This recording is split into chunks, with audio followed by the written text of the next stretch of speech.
Hi everybody, Ian Bremmer here. Around your world in 180 seconds. I have your questions on my phone lined up, ready to go, and we're ready to get started. Here you go. As high-level week at UNGA gets underway, that's the United Nations General Assembly, what is top of mind for visiting world leaders?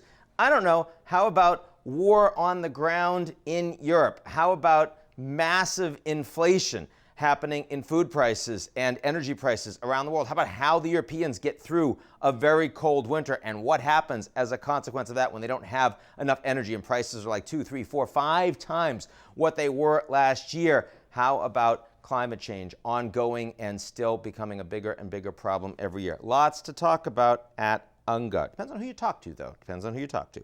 Is Putin looking to end the war in Ukraine, as President Erdogan of Turkey suggests? You know, it's interesting. I was with the president of Kazakhstan yesterday, President Tokayev, and he also suggested that in his meeting with Putin, the fact that Putin said that he was interested in talking to Zelensky and opening negotiations without preconditions, which he certainly wasn't saying before, struck him as significant.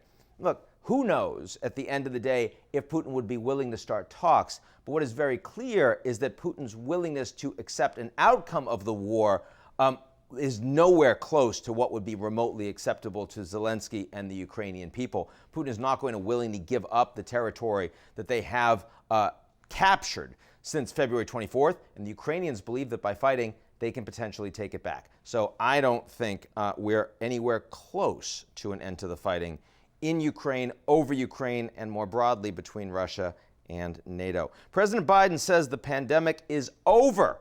Is it? Well, I mean, it feels over in the United States, though a lot of people are still dying of COVID, but of course a lot of people die of a lot of things in the United States. I will say that in China, the pandemic is most definitively not over, and that's because most of the Chinese have never gotten COVID. A disturbing number of elderly Chinese still haven't gotten vaccines. The vaccines they have aren't very effective.